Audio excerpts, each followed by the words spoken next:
오래전에 한국 사회에서 한국은 동방예의지국이라 예의가 발라야 된다 라고 하면서 주 예수보다도 귀한 것이 없다니, 이런 예의가 없다고 하면서 주 예수보다도 귀한 분은 없네라고 해야 된다고 그렇게 우기던 시대가 있었습니다. 한국 사회는 이런 일로 다툽니다.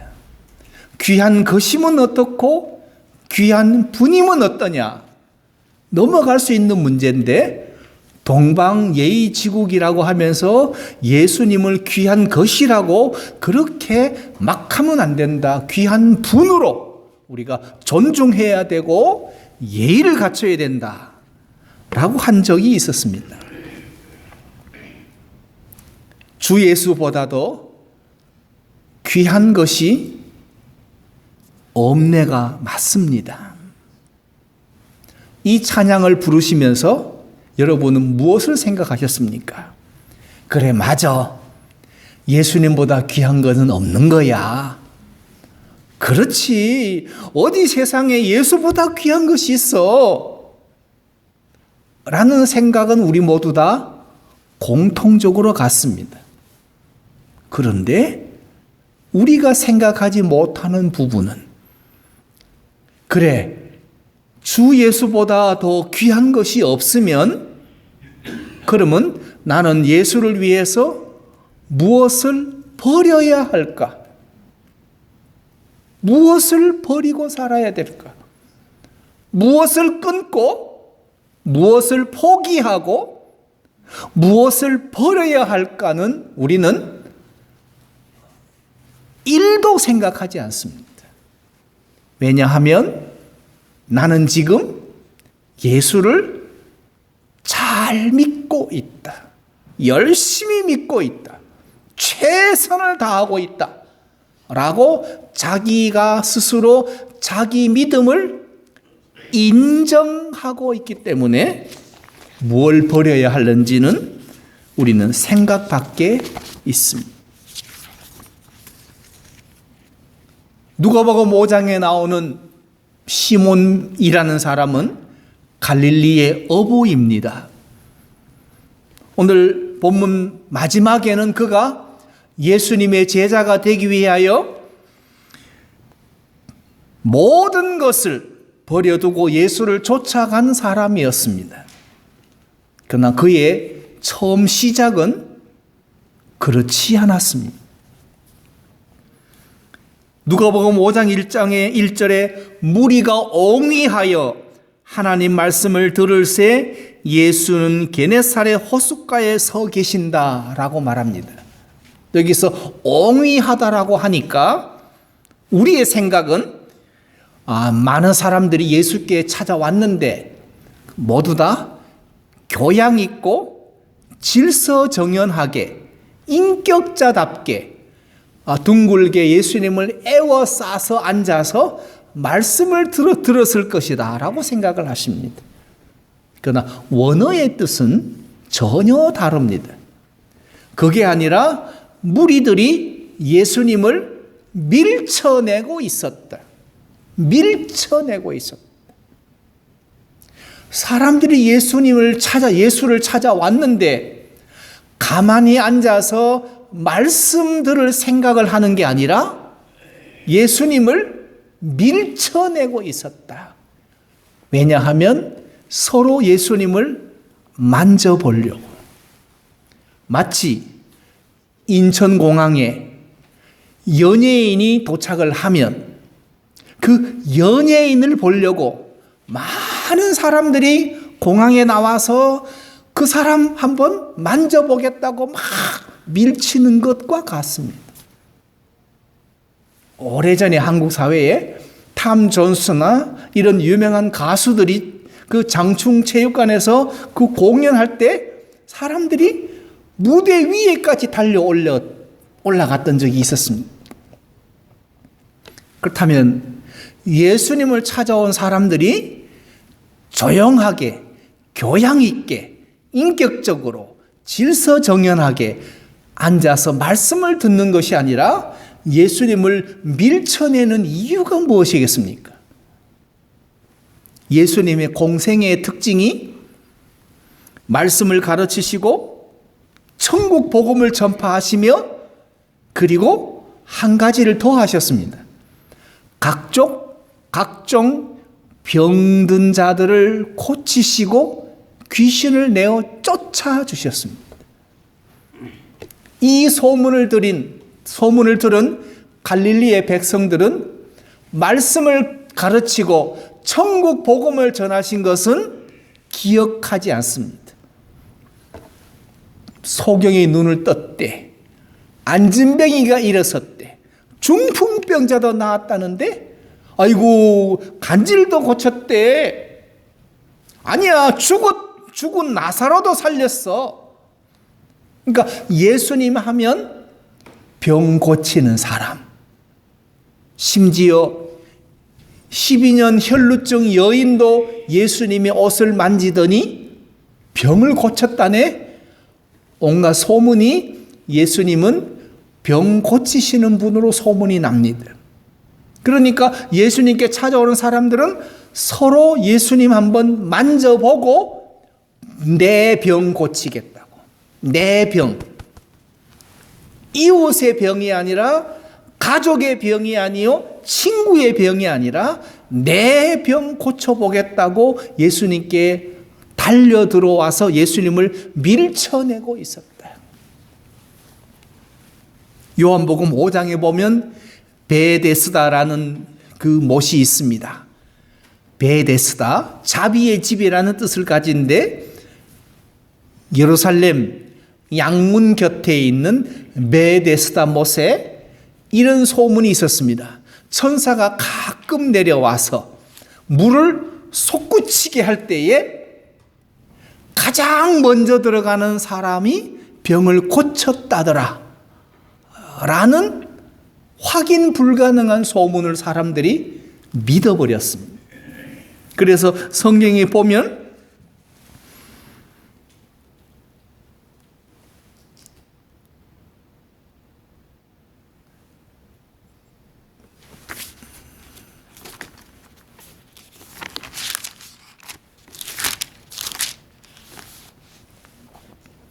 그 안에 각 많은 병자, 소경, 절뚝발이, 혈기 마른 자들이 누워 물의 동함을 기다리고 있다. 성경을 기록한 요한이 본 베데스다의 장면은 예수를 기다리는 것이 아니라 천사가 가끔 내려와서 물이 솟구칠 때에 먼저 들어가기를 바라고 거기 누워있는 병자들을 봅니다. 그들에게 예수는 필요 없습니다. 물만 솟구치면 됩니다. 그리고 내가 먼저 들어가기만 하면 됩니다. 물이 솟구치기를 기다리는 탐욕과 내가 먼저 들어가서 내 병 고쳐야겠다는 이기주의가 만들어낸 작품이 베데스다입니다. 거기는 예수가 없습니다. 오늘 누가복음 5장에 많은 사람들이 예수님을 찾아와서 밀쳐내고 있는 그 시간, 게네사렛 호수 옆에 보면 예수에 대해서는 도무지 관심도 없는 사람, 예수님을 알려고도 하지 않고 예수님을 찾으려고도 하지 않고 오직 자기 그물 씻는 일만 하고 있는 시몬과 그리고 형제들의 배가 있었습니다. 지금 옆에서는 사람들이 예수님을 찾아와서 서로 만져보겠다고 난리법석을 떨고 있는 그 시간, 시몬은 태연하게 자기 배에서 자기 그물만 씻으면서 I don't care. 나는 예수 몰라도 나는 관심 없어. 왜냐하면 나는 안 아프고 나는 건강하고 나는 고기 잘 잡고 나는 어부고 나는 아내도 있고 나는 자식도 있고 나는 지금 행복한 거야. 그러니까 예수에 대해서 도무지 관심이 없습니다.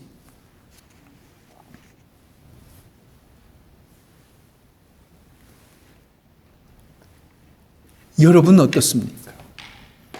나는 지금 예수 잘 믿고 있고 교회 한 주간도 안 빠지고 교회를 위해서 내가 봉사는 누구보다 더 많이 하고 있고 많은 사람들이 나 믿음 좋다고 칭찬하고 있는데 여러분 과연 예수님을 얼마나 간절하게 알기를 원하십니까? 예수님을 얼마나 간곡하게 만나기를 원하십니까?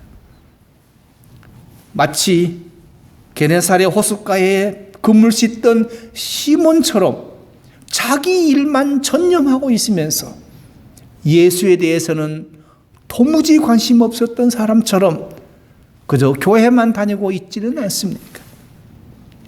내가 듣는 칭찬에 나 스스로 만족하며 살고 있지는 않습니다.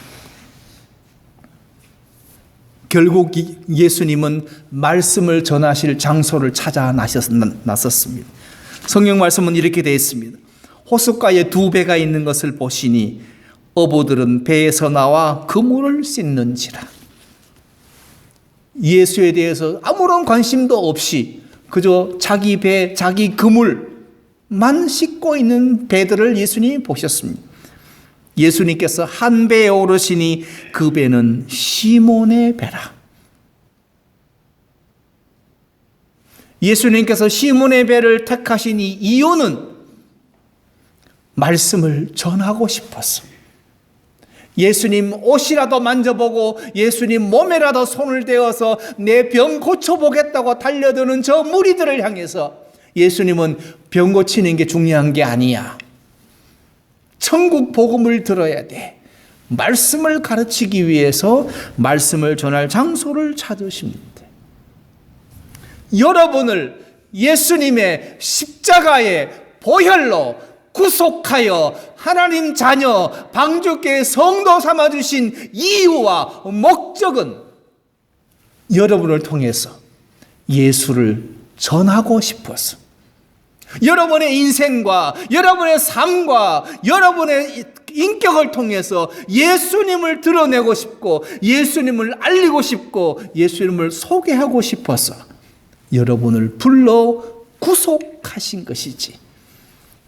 여러분 예수 잘 믿고 복 받고 천국 가라고 부르신 것이 결코 아닙니다.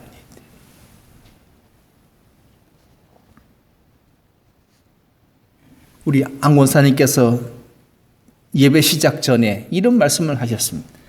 하나님이 살려주지 않았다면, 내가 죽었다면 벌써 장례식 지나고 사무가 지나고 이제 교회 올 타이밍이다라고 말하셨습니다. 맞습니다. 하나님의 생명을 지켜주지 않았더라면 이미 땅에 묻혔을 것이고 천국 가셨을 것이고 그리고 자식들은 사무에 한번 갔다 올 것이고 그걸로 끝인 인생입니다. 그런 나약하고 아무런 의미 없는 인생인데 택하여 불러 방주교회 성도 삼아주신 이유와 목적은 여러분을 통해서 예수님께서 말씀을 가르치시고 싶어서, 예수님이 말씀을 가르치고 싶은데 우리 자신이 말씀이 그 셈이 부족하고 말씀이 없이 욕심을 따라 살았다면 우린 아무것도 가르치거나 전할 것이 없는 인생이 되고 맙니다.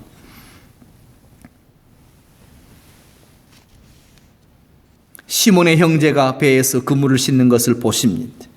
그리고 그 모습을 보면서 시몬이 지난 밤에 그가 실패자인 것을 아십니다.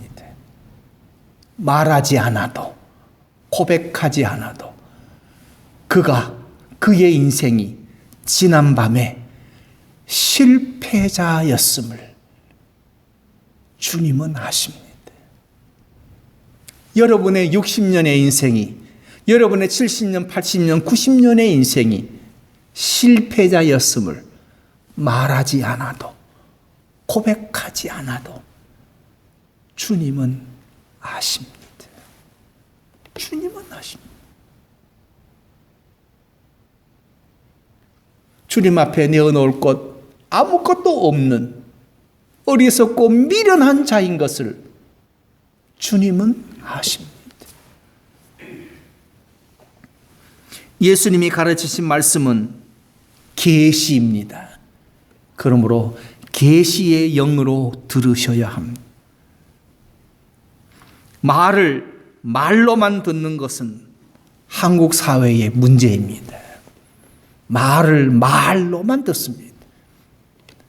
거짓말을 해도 사람들은 거짓자를 빼고 말로만 듣습니다.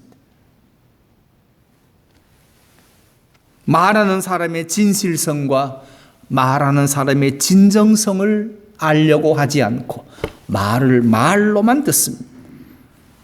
말씀을 듣는 사람들이 기본 자세가 안 돼 있습니다.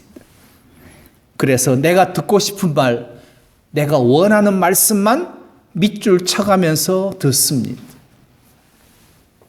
예수님의 말씀을 하나님의 말씀으로, 하늘의 소리로 인간의 영혼과 삶을 살려주는 생명의 언어로 들으셔야 합니다.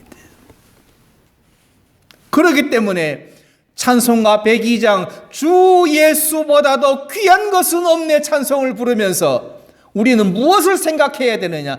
내가 무엇을 버리고 살아야 하지? 내가 무엇을 포기해야 하지? 내가 무엇 때문에 내가 이렇게 힘들게 살지? 내가 아직 포기 못한 것은 무엇이지? 내 삶에서 잘라내야 될 부분은 무엇이지?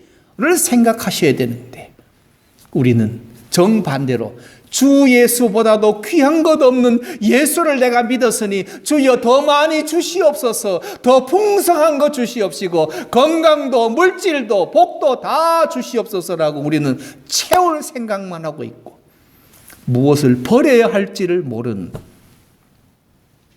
우리 생각의 깊이가 너무나 얇아서 채울 것조차가 없는 어리석은 인생으로 살고 있습니다. 데살로니가 교인들은 이렇게 너희가 우리에게 들은 바 하나님의 말씀을 받을 때에 사람의 말로 아니하고 하나님의 말씀으로 받음이니 진실로 그러하다. 이 말씀이 또한 너희 믿는 자 속에서 역사하느니라. 사람의 말로 듣는 것이 아니라 살아계신 하나님의 말씀으로 받은 데살로니가 교회. 하나님의 말씀을 사람의 말로 들어서 내게 복이 되고 유익이 되고 병을 고치고 출세하고 성공하는 말씀으로 듣고 배운 한국교회. 데살로니가 교회와는 정반대의 현상이 일어나고 말았습니다. 하나님 말씀으로 들었을 때 데살로니가 교인들의 삶의 변화가 일어났습니다. 예수님께서 이제 시몬의 빈배를 보고 말씀하십니다. 오늘 성경 말씀에 말씀을 마치시고 시몬에게 이르시되 깊은 데로 가서 그물을 내려 고기를 잡으라. 예수님은 어부의 경험이 없습니다. 예수님의 경험은 그 부친으로부터 배운 목수의 업이 전부입니다. 그러므로 깊은 데로 가야 될지 얕은 데로 가야 될지 예수님은 모르십니다. 다만 계시의 언어로 말씀하십니다. 깊은 데로 가서 그물을 내려 고기를 잡으라. 시몬이 이렇게 말합니다.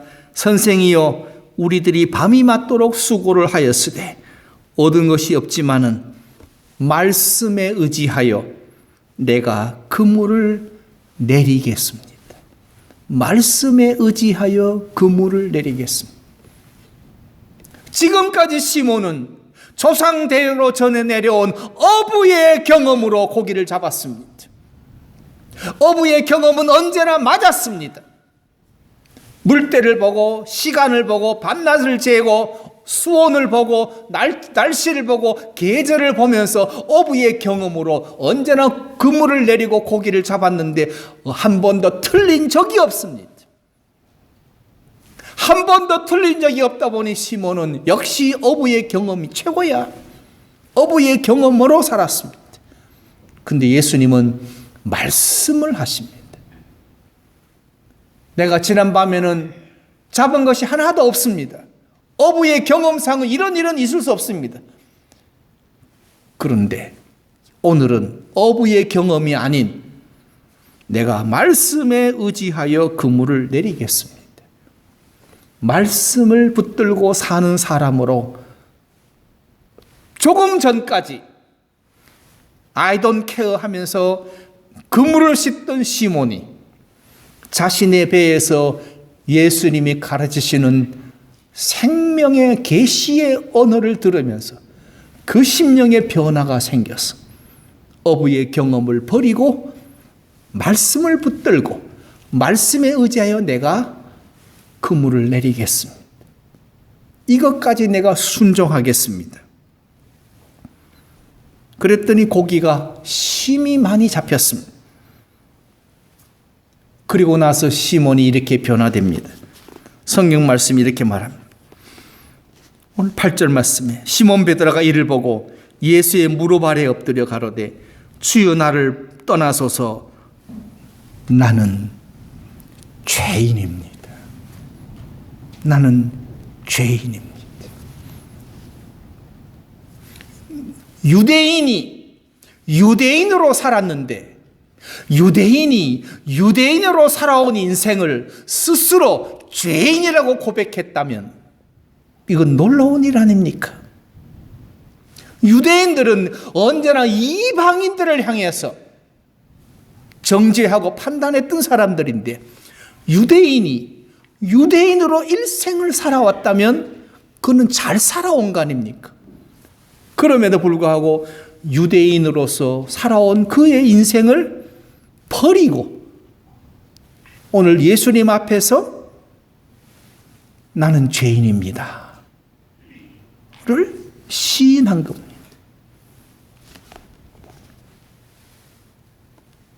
너무나 놀라운 일입니다.